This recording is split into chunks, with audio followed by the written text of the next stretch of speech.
بسم اللہ الرحمن الرحیم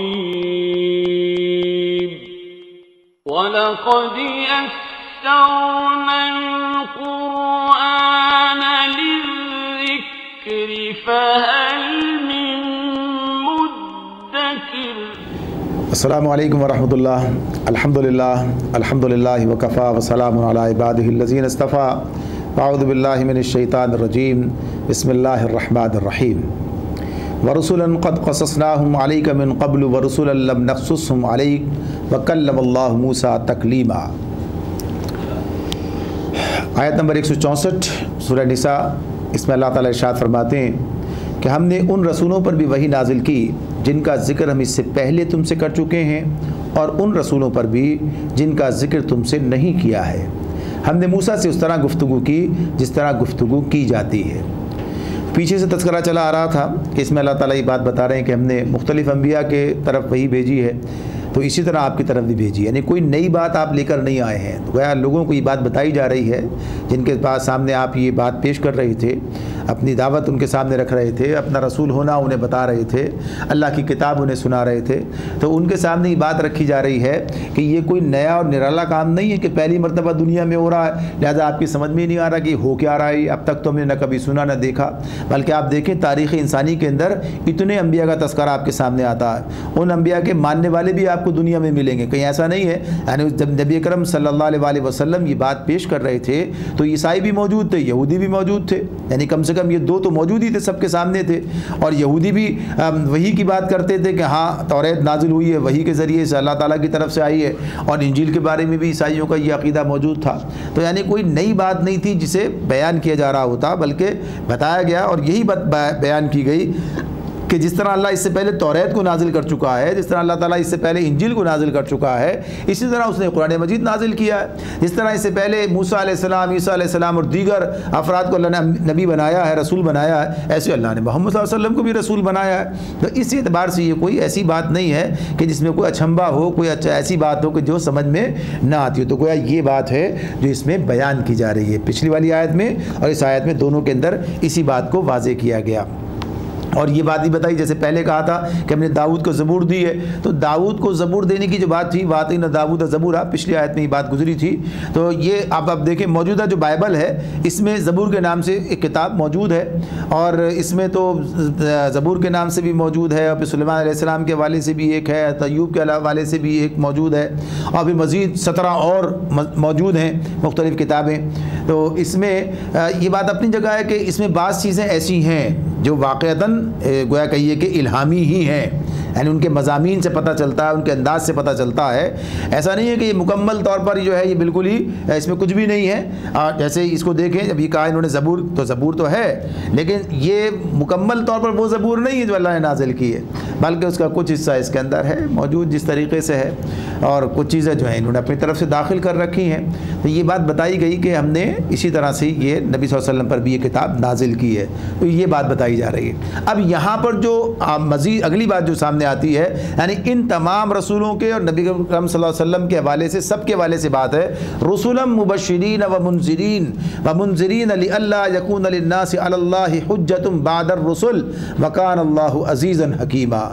اللہ تعالیٰ فرماتے ہیں یہ سارے رسول، یعنی جن کا تذکرہ نام بنام بھی کیا، اور ساتھ ساتھ یہ بھی کہہ دیا کہ سارے رسول جن کا ذکر ہم آپ سے کر چکے ہیں یا جن کا ذکر ہم نے آپ سے نہیں کیا ہے، یعنی بیشتر کا ذکر تو نہیں کیا اللہ نے، تو فرمایا کہ یہ سارے کے سارے رسول رسولا مبشرین و منذرین، یہ سارے رسول خوشخبری دینے والے اور خبردار کرنے والے بنا کر بھیجے گئے تھے، ڈرانے والے بنا کر بھیجے گئے تھے، تاکہ لِأَلَّا، یعنی اس کی وجہ کیا تھی، تاکہ لِأَلَّا یکون للناس علی اللہ حجۃ بعد الرسل، کہ ان کو مبعوث کر دینے کے بعد لوگوں کے پاس اللہ کے مقابلے میں کوئی حجت باقی نہ رہے۔ یہ ایک بڑی بات ہے جو اس میں ہمارے سامنے رکھی گئی، بتا دیا گیا کہ یہ جو اللہ تعالیٰ نے رسول بھیجے ہیں، ان رسولوں کے بھیجنے کی ایک بڑی وجہ کیا ہے، ایک غرض اور ان کی غایت کیا ہے، وہ یہ کہ لوگوں کے اوپر حجت تمام کر دی جائے۔ یہ بات اپنی جگہ ہے کہ رسولوں کے ذمہ بہت سارے کام اللہ نے کیے ہیں. رسول آتے ہیں، دعوت دیتے ہیں، لوگوں کے سامنے اپنی دعوت کا عملی نمونہ بن کر پیش ہوتے ہیں، یعنی ایک نمونہ بھی فراہم کرتے ہیں، حجت ان پر اچھی طرح سے تمام کرتے ہیں. جو لوگ ایمان لے آئے ان کی تعلیم، تربیت، تزکیہ، انہیں لے کر دین حق کو غالب کرنے کی جدوجہد، یعنی یہ سارے معاملات تو اپنی جگہ پر الگ ہیں. یہ تو بعد کے مرحلے ہیں کہ جب کوئی ایمان لائے گا تو یہ سب سے معاملات ہوں گے. لیکن پہلے مرحلے میں جیسے بہت سارے رسول ایسے بھی ہمارے سامنے آتے ہیں، نبی سامنے آتے ہیں کہ جنہوں نے آ کر قوم کو دعوت دی لیکن قوم نے بات کو مان کر نہ دیا، اور جب قوم نے بات کو نہیں مانا تو نتیجہ کیا نکلا کہ جب مدت مہلت ختم ہو گئی، مکمل ہو گئی، تو اللہ کی طرف سے عذاب آ گیا. یا اگر چند لوگ ایمان لائے تھے تو اللہ نے ان کو بچا لیا. یہ بات ہمارے سامنے آتی ہے، یعنی کسی اور مرحلے کا معاملہ ہی پیش نہیں آیا.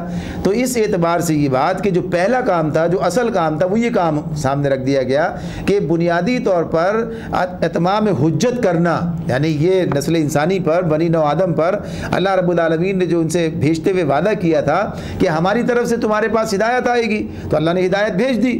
اور ہدایت بھیجنے کے ساتھ ساتھ اس کو سمجھانے، واضح کرنے کے لیے، اس کی پہچان کرانے کے لیے سارا انتظام کیا. تو رسولوں نے آ کر یہ کام انجام دیا، لوگوں کو اچھے کام یعنی دین حق کے بارے میں بتایا، اور اس کا نتیجہ یہ بتایا کہ دیکھو اس پر عمل کرو گے تو یہ تمہیں ملے گا، یہ تمہارا انجام ہوگا، جنت تمہیں مل جائے گی، اللہ راضی ہو جائے گا، دنیا میں بھی تمہارا فائدہ ہوگا. اور اگر تم نے جو موجودہ روش ہے اللہ کی نافرمانی کی یا شرک کی تو اس کا نتیجہ کیا نکلے گا؟ دنیا میں بھی ذلیل و خوار ہو گیا، آخرت میں بھی جہنم کا نتیجہ دیکھنا پڑے گا. تو یہ سب ڈرانے کا، خبردار کرنے کا اور کھول کر بیان کرنا، سمجھانا، دلائل سے، حجت سے پوری کرنا، یہ کام رسولوں نے کیا ہے. اچھا، یہ بات ہمارے لیے اب یہ نہیں ہے کہ ہم ہر ایک کے رسول کے بارے میں دیکھیں کب کب کیسے کیسے کہاں حجت تمام ہوئی ہے. اللہ نے یہ بھی مظاہر ہمارے سامنے رکھے ہیں. جیسے ابراہیم علیہ السلام کا معاملہ ہے. ابراہیم علیہ السلام جب دعوت دے رہے ہیں تو اللہ تعالیٰ نے کئی مقامات پر یہ بات ہمارے سامنے رکھ دی کہ جب ان کی دعوت حق کے نتیجے میں مخاطبین پر حجت تمام ہوئی ہے. جیسے نمرود کے ساتھ مکالمہ ہو رہا ہے تو اللہ تعالیٰ نے کیا اس کے بارے میں کیا بتایا کہ جب وہ یہ کہا وَلِلَّهِ الْمَشْرِقُ، یہ جب کہ میرا رب تو جو ہے سورج کو مشرق سے نکالتا ہے تو اسے مغرب سے نکال کر لا، تو کیا الفاظ فَبُهِتَ الَّذِي كَفَرَ، مبہوت ہو گیا وہ کافر. یعنی جو ہے اس کو گویا اس اعتبار سے یہ گویا اس کے اندر ایک بات اس کی سمجھ میں آئی، یعنی یہ مبہوت ہو گیا، کوئی جواب اس کے پاس نہیں تھا، اس کا حقیقت جو ہے اس کے سامنے آئی ہے. یا جیسے کہ جب سورہ انبیاء میں تذکرہ آتا ہے ہمارے سامنے، جب توڑ دیا بتوں کو، اور پھر توڑنے کے بعد جو معاملہ سامنے آتا ہے کہ جب لوگوں نے کہا کہ یہ تو انہیں بلا کر پوچھا گیا ابراہیم علیہ السلام کو، تم نے کیا؟ اس کے بڑے سے پوچھو اس نے کیا ہوگا. اور پھر کہتے ہیں کہ تو جانتا یہ بولتے نہیں ہیں. پھر موسیٰ ابراہیم علیہ السلام کی تقریر شروع ہوتی ہے، کہتے ہیں ایسے کو پوچھتے ہو جو اپنے اوپر گزری ہوئی بتا بھی نہیں سکتے، تمہیں کیا فائدہ پہنچائیں گے، کیا تمہارا نقصان کریں گے یہ. تو گویا کہ یہ اللہ تعالیٰ کہتے ہیں اس پر وہ پلٹے، یعنی اپنے ضمیر کی طرف. تو ایسی چیزیں سامنے آتی ہیں جس سے یہ پتہ چلتا ہے کہ لوگوں پر حجت تمام ہوئی. اب یہ الگ بات ہے کہ انہوں نے جو ہے حقیقت کو قبول کرنے سے انکار کر دیا، یعنی ان کا مفاد جو ان پر غالب آ گیا. تو یہ بنیادی کام ہے جو رسولوں کے سپرد کیا جاتا ہے. اور اب رسولوں کے بعد یہ کام ان کی امت کے سپرد کر دیا گیا ہے. یعنی آج یہ امت ہے، یہ محمد صلی اللہ علیہ وسلم کی امت ہے، یہ ہم اور میں اور آپ ہیں. تو اب یہ کام ہمارے ذمے ہے. تو جس چیز کو ہم نے شہادت حق کے حوالے سے پڑھا تھا کہ شہادت دینا دنیا کے سامنے یہ ہماری ذمہ داری ہے، تو شہادت کو اس درجے میں دینا کہ حجت بن جائے، بس یہ بات ہے. شہادت کو اس درجے میں دینا، اس حد تک پہنچانا کہ یہ حجت قرار پا جائے، لوگوں کے لیے حجت بن جائے، سمجھ میں بات ان کی آ جائے. تو اس اعتبار سے یہ چیز اللہ نے یہاں پر ہمارے سامنے رکھ دی ہے. اور فرما دیا وَكَانَ اللَّهُ عَزِيزًا حَكِيمًا، اللہ بہرحال غالب رہنے والا اور حکیم و دانا ہے. لیکن اللہ یشہد بما انزل الیک انزلہ بعلمہ والملائکۃ یشہدون وکفی باللہ شہیدا. لوگ نہیں مانتے تو نہ مانے، مگر اللہ گواہی دیتا. لیکن اللہ گواہی دیتا. یشہد، اللہ گواہی دے رہا ہے کس بات کی؟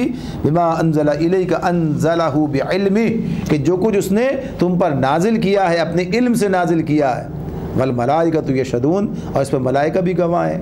حالانکہ وکفی باللہ شہیدا، اگرچہ اللہ کا گواہ ہونا بالکل کفایت کرتا ہے. تو یہ جو بات پوچھتے ہیں لوگ، کہتے ہیں کہ کوئی گواہ ہے کہ نہیں ہے، تو اللہ خود گواہی دینے والا ہے. یہ گواہی کئی مقامات پر سامنے آتی ہے ہمارے کہ اللہ تعالیٰ خود اس بات کی گواہی دیتا ہے.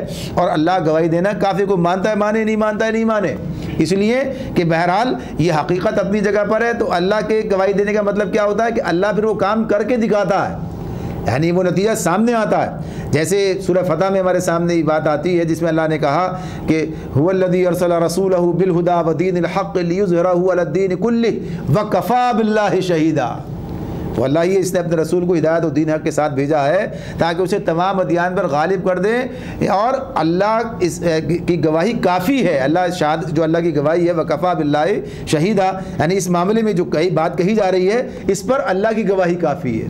اب اگر کوئی آدمی سوچے کہ یہ رسول کا کام نہیں تھا, یہ کام ہمارا نہیں ہے دین حق کو غالب کرنا, تو اللہ نے تو گواہی دے دی, اور اس کے گواہی کا پھر نتیجہ کیا نکلا کہ وہ کام رسول نے کر کے دکھایا, وہ کام اس کے زمانے میں ہو کر رہا, اور بعد وقت میں ظاہر ہے کہ ہماری ذمہ داری ہم بھی یہ کام کریں.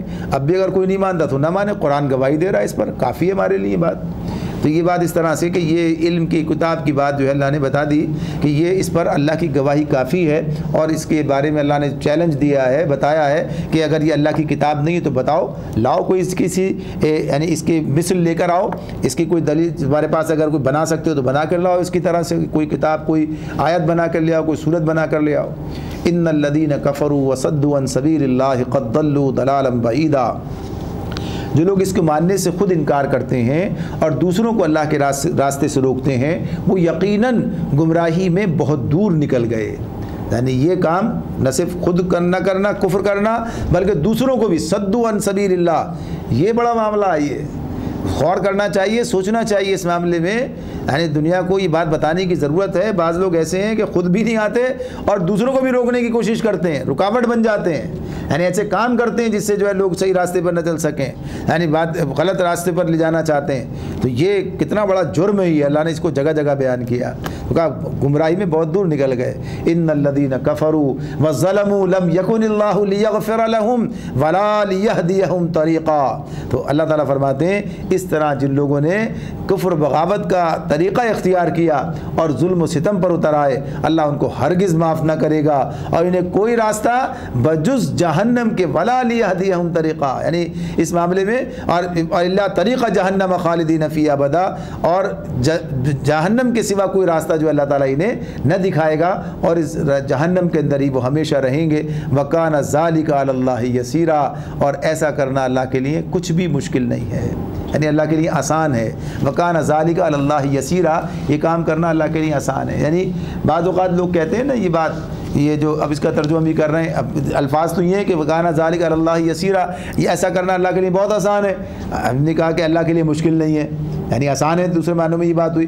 لیکن یہ انداز کیوں اختیار کیا, یہ ترجمہ کیوں کیا جا رہا ہے؟ اس حوالے سے کہ لوگ یہ غلط فہمی پھیلا رہے ہوتے ہیں, اللہ تو بڑا مہربان, اللہ کرے گا ہی نہیں. ماں ڈال سکتی ہے بچوں کو آگ کے اندر, جب ماں نہیں ڈال سکتی تو اللہ کیسے ڈال دے گا؟ اب ڈال نہیں سکتی, اس کا معاملہ کیا ہے, وہ ڈال ہی نہیں سکتی, یعنی وہ مجبور ہے, اپنے جذبات کے اپنی محبت کے ہاتھوں مجبور ہے. تو اللہ کو بھی مجبوری سے پھر اگر گویا کہ یہ اس کے اوپر ہی مجبوری ہم نے لاد دی معاذ اللہ, تو یہ تو ظلم ہو جائے گا, یہ تو اللہ کے ساتھ جو ہے کہ یہ توہین ہو جائے گی اس کے ساتھ ہم نے کمزوری کو کہیے کہ منسوب کر دیا. تو حالانکہ قرآن بتا رہا ہے کہ اللہ نے جہنم بنائی ہے, وہ ڈالے گا جہنم میں. تو اللہ کے لیے کوئی مشکل کام نہیں ہے یہ کہ جو لوگ نافرمانی کریں اور اللہ تعالیٰ ان سے حساب بھی لے, انہیں جہنم میں ڈال دے. یا ایھا الناس, اے انسانو, قد جاءکم الرسول بالحق من ربکم فآمنوا خیرا لکم وان تکفروا فإن للہ ما فی السماوات والارض وکان اللہ علیما حکیما. لوگو یہ رسول تمہارے پاس تمہارے رب کی طرف سے حق لے کر آ گیا ہے, ایمان لے آؤ, تمہارے ہی لیے بہتر ہے.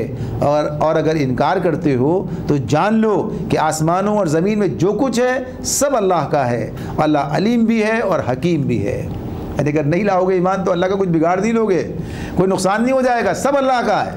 یعنی اللہ کی بات مانو گے تو پھر اس سسٹم میں آ جاؤ گے کہ سب کچھ تمہیں ملے, یعنی اللہ اس کے دامن رحمت میں آؤ گے, اس رب کے کہ جو سب چیزوں کا مالک ہے, پھر وہ تمہارے ساتھ ہوگا. تو اس معاملے میں یہ بات بتائی کہ تمہارے پاس یہ رسول حق لے کر آ گیا ہے. یعنی اس وقت یہ دعوت تھی اور آج بھی یہ دعوت اس اعتبار سے ہے کہ یہ حق آج بھی دنیا کے سامنے پیش کرنے کی ضرورت ہے کہ یہ حق ہے جو اللہ کی طرف سے ہے, یہ رسول ہے جو اس پر عمل کر کے ایک نمونہ چھوڑ گیا ہمارے لیے. آگے فرمایا یا اہل الکتاب, اے اہل کتاب, لا تغلو فی دینکم, اپنے دین میں غلو نہ کرو. اے اہل کتاب, یا اہل الکتاب, لا تغلو فی دینکم, اپنے دین میں غلو نہ کرو. یہ غلو کیا ہے؟ یہاں تو کہا ولا تقولوا علی اللہ الا الحق، اور اللہ کی طرف حق کے سوا کوئی بات منسوب نہ کرو. انما المسیح عیسی ابن مریم رسول اللہ وکلمتہ، رسول مسیح عیسیٰ ابن مریم اس کے سوا کچھ نہ تھا کہ اللہ کا ایک رسول تھا اور ایک فرمان تھا. القاہ الی مریم، جو اللہ نے مریم کی طرف القا کیا، بھیجا. وروح من، اور ایک روح تھی اللہ کی طرف سے. فآمنوا باللہ ورسولہ، بس اللہ اور اس کے رسول پر ایمان لاؤ، اس کے رسولوں پر ایمان لاؤ. ولا تقولوا ثلاثہ، اور نہ تم یہ کہو کہ تین ہیں. انتہوا، باز آ جاؤ. خیر لکم، یہی تمہارے لیے بہتر ہے. انما اللہ الہ واحد، اللہ تو بس ایک ہی الہ واحد ہے. سبحانہ ان یکون لہ ولد، وہ اس سے بالاتر ہے، پاک ہے وہ اس سے کہ کوئی اس کا بیٹا ہو. لہو ما فی السماوات و ما فی الارض، پھر دوبارہ کہا کہ آسمان و زمین کی جتنی چیزیں ہیں سب اللہ کی ملک ہیں، سب اللہ ان کا، سب چیزوں کا اللہ مالک ہے. وکفا باللہ وکیلا، اور ان کی کفالت، ان کی خبر گیری کے لیے بس اللہ ہی کافی ہے. واپس آتے ہیں. یا اہل الکتاب لا تغلوا فی دینکم، اہل کتاب نے دین میں غلو نہ کرو. ان کے غلو کی بات تو یہ آ گئی سامنے کہ انہوں نے غلو کیا اور عیسیٰ علیہ السلام کو اللہ کا بیٹا قرار دے دیا. اصل میں غلو کسے کہ غلو کی بات کیا، غلو کسے کہتے ہیں؟ غلو کہتے ہیں حد سے نکل جانا، حد سے گزر جانا، حد سے تجاوز کر جانا. اس اعتبار سے تو یہ دین میں جس چیز کی جو حد مقرر کی گئی ہے اس سے آگے نکل جائے آدمی، اس کا نام غلو ہوگا.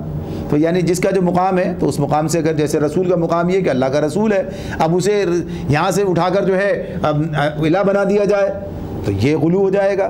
اور اگر اسے نیچے گرا کر عام آدمی کی سطح پر لے آیا جائے تو یہ بھی زیادتی ہو جائے گی. یہ بھی غلو کی تعریف، یعنی غلو اصلاً ہے حد سے نکل جانا، حد سے نکل جانا.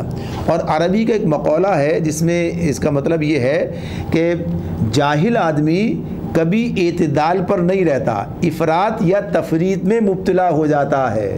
افراط یا تفریط میں، افراط کیا ہے؟ حد سے بڑھ جانا. تفریط کیا ہے؟ حد سے نیچے نکل جانا، پیچھے سے چلے جانا.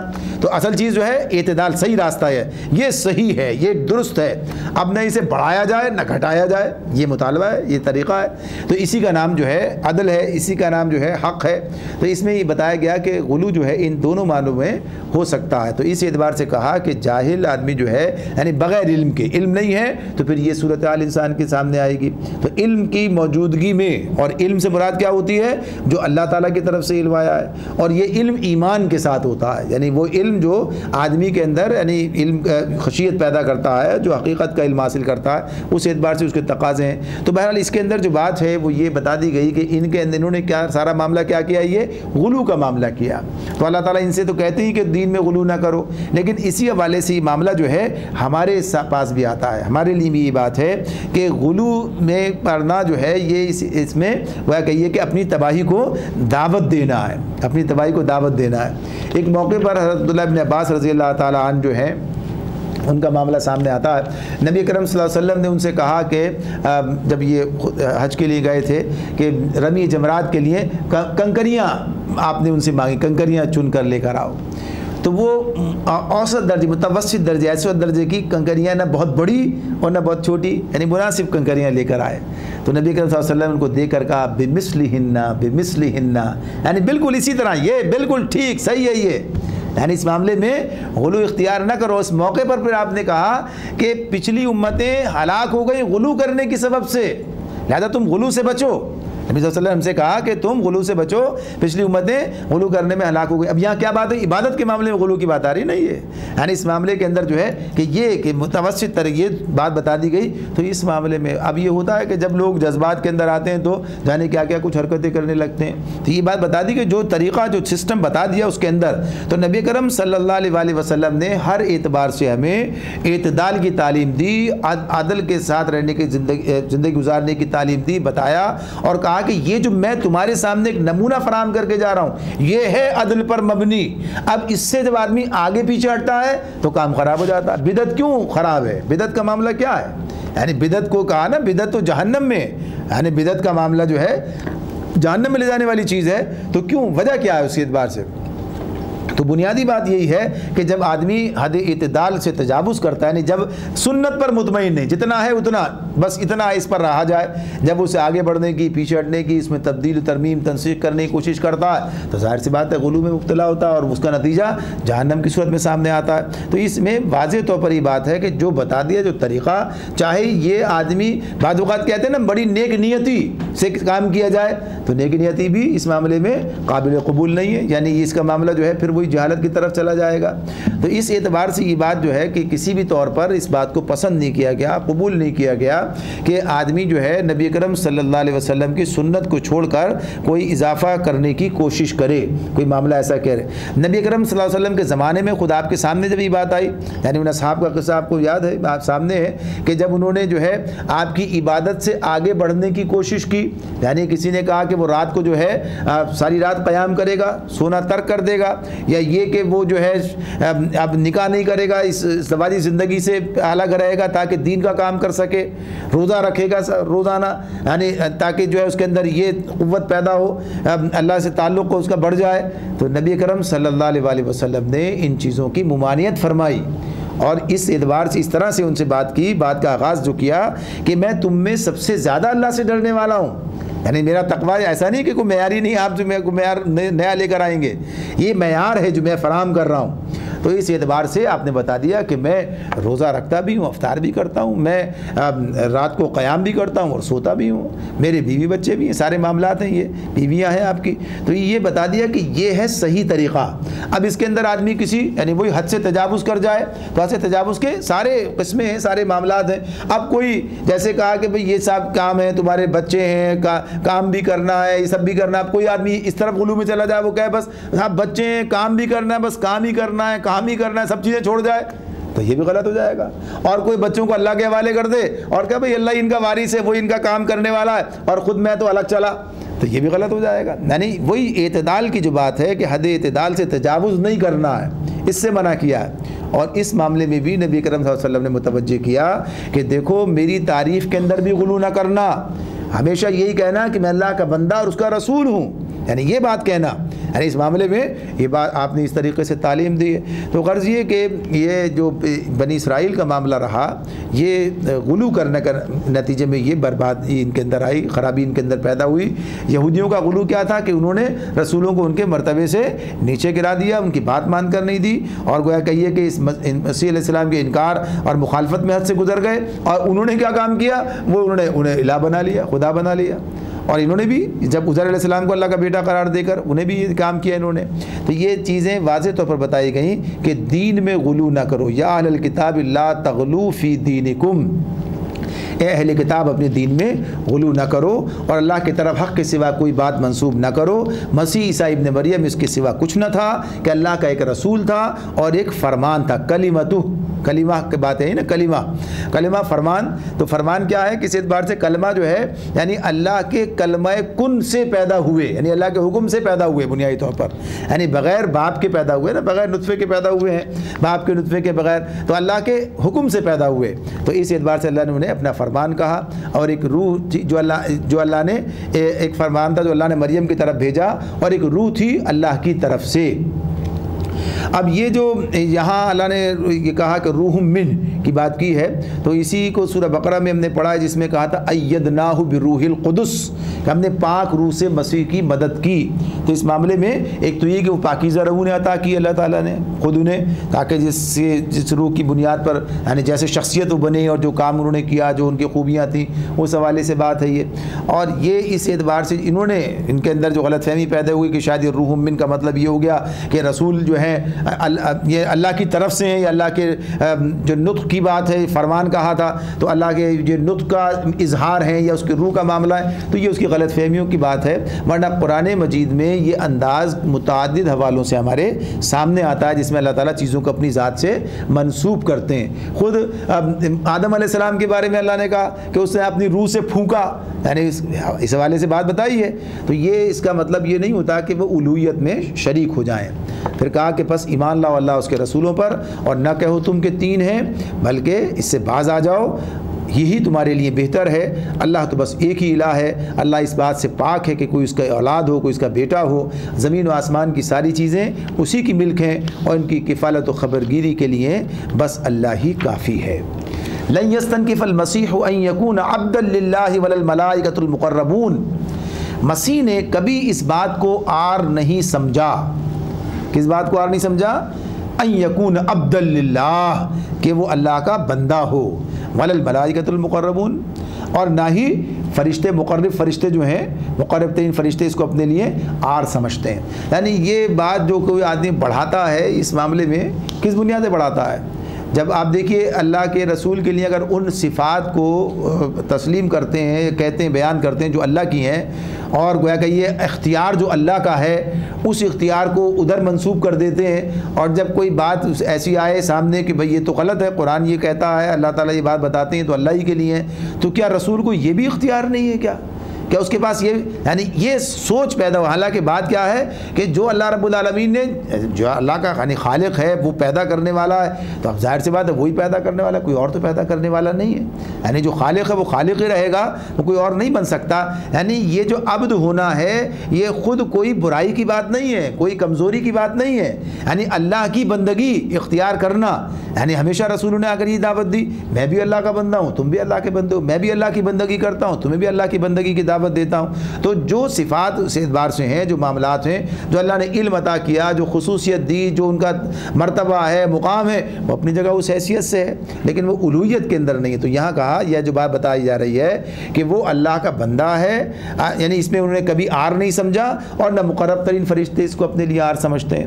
اسی کو علامہ اقبال نے اس حوالے سے کہا تھا، یعنی جب بندگی کو آدمی سمجھ لیتا ہے تو انہوں نے کہا کہ مقام بندگی دے کر نلو شان خدا بندی، یعنی جو مقام بندگی ہے اس اعتبار سے، یعنی جو انسان کی اصل حقیقت ہے، اصل حقیقت اسی میں سب کچھ ہے، یعنی اس حقیقت کو سمجھنا اور پانا، تو اس اعتبار سے بات ہو رہی ہے۔ فرمایا وَمَن يَسْتَنْكِفْ عَنْ عِبَادَتِهِ وَيَسْتَكْبِرْ فَسَيَحْشُرُهُمْ إِلَيْهِ جَمِيعًا، اگر کوئی اللہ کی بندگی کو اپنے لیے عار سمجھتا ہے، عار یعنی اپنے لیے وہ برا سمجھتا ہے، اپنے لیے کوئی توہین کی بات سمجھتا ہے، اور چاہے ساتھ کے تکبر کرتا ہے، یعنی کب کرے گا ایسا؟ ہم کیسے، یعنی اس معاملے تو تکبر کی بات ہے، یہ تکبر کرتا ہے، تو پھر اللہ تعالیٰ فرماتے ہیں ایک وقت آئے گا جب اللہ سب کو گھیر کر اپنے سامنے حاضر کرے گا، اپنے سامنے حاضر کرے گا۔ تو یہ کوئی ان کی توہین کا معاملہ نہیں ہوگا کہ اگر انہیں اللہ کا بندہ کہا جائے، یعنی عیسیٰ علیہ السلام کے بارے میں یہ بتایا جا رہا ہے ان کو۔ پھر آگے فرمایا فَأَمَّا الَّذِينَ آمَنُوا وَعَمِلُوا الصَّالِحَاتِ فَيُوَفِّيهِمْ أُجُورَهُمْ وَيَزِيدُهُمْ مِنْ فَضْلِهِ، اس وقت وہ لوگ جنہوں نے ایمان لا کر نیک طرز عمل اختیار کیا ہے اپنے اجر پورے پورے پائیں گے، اور اللہ اپنے فضل سے ان کو مزید اجر عطا فرمائے گا۔ وَأَمَّا الَّذِينَ اسْتَنْكَفُوا وَاسْتَكْبَرُوا فَيُعَذِّبُهُمْ عَذَابًا أَلِيمًا وَلَا يَجِدُونَ لَهُم مِّن دُونِ اللَّهِ وَلِيًّا وَلَا نَصِيرًا، اور جن لوگوں نے بندگی کو عار سمجھا، جن لوگوں نے بندگی اختیار نہیں کی، گویا یہ سمجھ لیجئے کہ جن بندگی کو عار سمجھا نہیں، بندگی اختیار نہیں کی، پیچھے ہٹے، اپنے آپ کو اپنے آپ شان، اس سے اپنے آپ کو بلند سمجھا، بے نیاز سمجھا اپنے آپ کو، جنہوں نے بندگی کو عار سمجھا اور تکبر کیا ہے، ان کو اللہ دردناک سزا دے گا۔ اور اللہ کے سوا جن کی سرپرستی و مددگاری پر وہ بھروسہ رکھتے ہیں، ان میں سے کسی کو بھی وہ وہاں نہ پائیں گے۔ یعنی دنیا میں جو لوگوں نے اپنے سہارے تلاش لیے ہیں، یا اس اعتبار سے گویا کہیے کہ اپنے آپ کو بلند اور بالا تر سمجھا ہے کہ بھئی شریعت کی پابندی اپنے لیے نہیں ہے، یہ ہمارا تو معاملہ اس سے آگے ہے، ہم تو اس سے آگے نکل گئے، فلاں ہو گیا، یہ چیزیں اپنے طور پر انہوں نے اختیار کر لی اور اللہ کی بندگی کرنے کے لیے تیار نہیں ہے، تو گویا کہیے کہ اس کا نتیجہ سامنے آئے گا۔ آگے فرمایا یا ایھا الناس، اے انسانوں، قد جاءکم برہان من ربکم وانزلنا الیکم نورا مبینا، تمہارے رب کی طرف سے تمہارے پاس دلیل روشن آ گئی ہے، اور ہم نے تمہاری طرف ایسی روشنی بھیج دی ہے جو تمہیں صاف صاف راستہ دکھانے والی ہے، نورا مبینا، یعنی اللہ کی کتاب جو ہے یہ صاف صاف راستہ دکھانے والی ہے، اور یہ خود رسول کی ذات جو ہے یہ بھی کیا ہے، برہان، ایک دلیل روشن ہے یہ، یعنی آپ کی ذات کا سارا معاملہ جو ہے، یہ بات ہم پیچھے بھی کئی مرتبہ کر چکے کہ جس میں آپ کی ذات جو ہے اور آپ کی ذات سے جن چیزوں کا اظہار ہو رہا ہے، خود آپ کی پوری زندگی ان کے سامنے تھی، جو تبدیلی آپ کی زندگی میں آئی ہے، اور پھر اس اعتبار سے جو آپ نے گویا کہیے آپ کا کردار ہے، سارے معاملات ہیں، یہ لوگوں کے لیے ایک نمونہ عمل ہے، اور یہ ایک برہان ہے، ایک دلیل ہے کہ اگر اس پر غور کریں تو اس سے بھی آپ حقیقت کو پا سکتے ہیں. آپ کی شخصیت کے حوالے سے بھی یہ چیزیں وہاں ان کے سامنے موجود تھیں. اگر غور کرتے تو یہ ایک دلیل بن کے ان کے سامنے آتی ہے. فَأَمَّا الَّذِينَ آمَنُوا بِاللَّهِ وَاعْتَصَمُوا بِهِ فَأَمَّا الَّذِينَ آمَنُوا بِاللَّهِ وَاعْتَصَمُوا بِهِ فَسَيُدْخِلُهُمْ فِي رَحْمَةٍ فَسَيُدْخِلُهُمْ فِي رَحْمَةٍ مِّنْهُ وَفَضْلٍ وَيَهْدِيهِمْ إِلَيْهِ صِرَاطًا مُسْتَقِيمًا. اب جو لوگ اللہ کی بات مان لیں گے اور اس کی پناہ ڈھونڈیں گے، ان کو اللہ اپنی رحمت اور اپنے فضل و کرم کے دامن میں لے لے گا اور اپنی طرف آنے کا سیدھا راستہ ان لوگوں کو دکھائے گا. اب یہاں پر یہ بات اب سورہ نساء مکمل ہونے جا رہی ہے. اللہ رب العالمین نے ایک طرف تو عیسائیوں کے حوالے سے یہ بات سامنے رکھ دی، پھر نبی کرم صلی اللہ علیہ وسلم کی ذات کے بارے میں بھی، خود اس قرآن کے بارے میں بھی اللہ نے اس کا مبنی برحق ہونا اور ہر راہ ہدایت کی طرف رہنما ہونا یہ بیان کر دیا. یہ روشنی فراہم، علم کی روشنی جو ہے دے دی گئی ہے، اس سے تم اپنی زندگی کو منور کر سکتے ہو، اپنا راستہ تلاش کر سکتے ہو. تو یہاں پر یہی بات بتائی آخر میں کیا بات ہو رہی ہے کہ جو اللہ پر ایمان لائے گا، فَأَمَّا الَّذِينَ آمَنُوا بِاللَّهِ، کہ جو لوگ اللہ کو مان لیں، یعنی کتاب تو ہے، روشنی تو موجود ہے، لیکن اس روشنی سے فائدہ کون اٹھائے گا؟ جو ایمان لائے گا. جو ایمان ہی نہیں لائے گا تو کیا فائدہ اٹھائے گا؟ یعنی آنکھیں بند کر لے گا، جو انکار کر دے گا اس سے فائدہ نہیں ہوگا. تو پہلی بات کیا کہی؟ فَأَمَّا الَّذِينَ آمَنُوا بِاللَّهِ، جو اللہ پر ایمان لائے، اور پھر کیا ہے؟ وَاعْتَصَمُوا بِهِ، اور پھر اس کے ساتھ وابستہ بھی ہو جائے، یعنی اس کے ساتھ وابستہ ہو جائے، اس کی پناہ ڈھونڈے، یعنی اس معاملے میں جو اللہ کے ساتھ جڑ جائے. اعتصام باللہ کی جو بات ہے کہ اللہ سے وابستہ ہو جانا، اللہ کے ساتھ جو ہے اس کے دامن رحمت میں پناہ لینا، تو اس اعتبار سے یہ بات ہے کہ ساتھ ساتھ پھر اللہ سے وابستگی بھی درکار ہے. صرف نام کا ایمان سے کام نہیں چلے گا، یعنی صرف ایمان کے اندر داخل ہو جانے سے آگے رک جانا، بلکہ آگے بڑھ کر کام کرنا اپنے، یعنی جو اللہ سے وابستگی ہے اور پھر اس حوالے سے جو تقاضے ہیں، پھر صحیح معنوں میں اس کے نتائج اور اثرات جو ہیں وہ تمہارے سامنے آئیں گے. تو ایسے لوگوں کے بارے میں اللہ تعالیٰ کیا فرماتے ہیں؟ فَسَيُدْخِلُهُمْ، تو عنقریب ایسا ہوگا کہ اللہ انہیں اپنی رحمت میں داخل کرے گا. فَسَيُدْخِلُهُمْ فِي رَحْمَةٍ مِّنْهُ، اپنی رحمت میں، اپنی طرف سے، اپنی رحمت سے جو ہے، اور وفضل، اپنے فضل سے، یعنی اللہ کی رحمت، اس کا فضل، یہ سب کیا ہے؟ انعامات ہیں نا. یہ اللہ کی طرف سے رحمت کس کے حصے میں آتی ہے؟ جو ظاہر سی بات ہے اپنے آپ کو اس کا مستحق بناتا ہے، تو اللہ کی رحمت اور اس کے فضل سے جو ہے یہ لوگ جو ہے اس کی طرف چلے جائیں گے. اور اللہ تعالیٰ وَيَهْدِيهِمْ إِلَيْهِ صِرَاطًا مُسْتَقِيمًا، اور اپنی طرف آنے کا سیدھا راستہ ان کو دکھا دے گا. یہ جو بات اس کے اندر ہے کہ وَيَهْدِيهِمْ إِلَيْهِ صِرَاطًا مُسْتَقِيمًا، اللہ انہیں صراط مستقیم کی ہدایت دے گا. انسان دنیا میں جو زندگی بسر کر رہا ہے، اس میں سب سے زیادہ اسے کس چیز کی ضرورت ہے؟ صراط مستقیم کی ضرورت ہے. دنیا میں انسان کو سیدھے راستے کی ضرورت ہے. کدھر چلیں، کیا کریں، کیا نہیں کریں، کیا ہونا چاہیے، کیا نہیں ہونا چاہیے. زندگی کے ہر معاملے میں انسان کے سامنے یہ مسئلہ پیدا ہو گیا ہے، اس کے سامنے یہ سوال کھڑا رہتا ہے. تو جو اللہ سے، قرآن سے، اللہ کی کتاب سے وابستہ ہو جاتا ہے تو وہ اس مسئلے، اس کا یہ مسئلہ حل ہو جاتا ہے. یعنی اسی لیے سورہ فاتحہ کے اندر برابر صراط مستقیم مانگنے کی بات بتائی ہے. یعنی جتنی بڑی ضرورت ہے، طبیعی بات ہے نا یہ. دیکھیے اتنی زیادہ تو ہم گویا کہیے کہ جنت بھی نہیں مانگ رہے ہیں، یعنی ہر نماز کے اندر مانگ رہے ہیں صراط مستقیم. یہ الگ بات ہے کہ اس کا نتیجہ جنت ہے، یہ الگ بات ہے کہ اس کا نتیجہ، لیکن براہ راست جنت ہی مانگے، یعنی جنت کا نام لے کے مانگ لیں، ایسا نہیں کیا. صراط مستقیم کی بات کی تو صراط مستقیم جو ہے ایک اتنی بڑی نعمت ہے کہ انسان کو اگر یہ راستہ کے سمجھ آ جائے اور اس کو میسر آ جائے اور ہر معاملے میں وہ صحیح راستہ اختیار کرے، صراط مستقیم. تو صراط مستقیم یہی ہے کہ جو اللہ تعالیٰ نے راستہ بتا دیا ہے زندگی گزارنے کا، وہی صراط مستقیم ہے. اور اس میں جگہ جگہ انسان کو فیصلے کرنے پڑتے ہیں، اور یہ فیصلے جب وہ اللہ کی ہدایت کی روشنی میں کرتا ہے یا اللہ کی مدد کے ساتھ کرتا ہے تو ہمیشہ سیدھے راستے پہ قدم رکھتا ہے اور سیدھا جگہ منزلیں پہنچ جاتا ہے. یعنی عام زندگی کے اندر بھی وہ اس کے اپنے مظاہرے دیکھ سکتا ہے، یہ چیزیں اس کے سامنے آ سکتی ہیں. تو اس پر بات کو مکمل کر دیا گیا. اب آخری آیت ہے، یہ آخری آیت کے بارے میں یہ بات ہے کہ یہ اب دیکھیں مضمون سے ذرا سی ہٹی ہوئی آیت ہے، لیکن اگر اس کو دیکھیں سورت کے حوالے سے تو سورت کے حوالے سے اسے اسی مقام پر ہونا چاہیے تھا.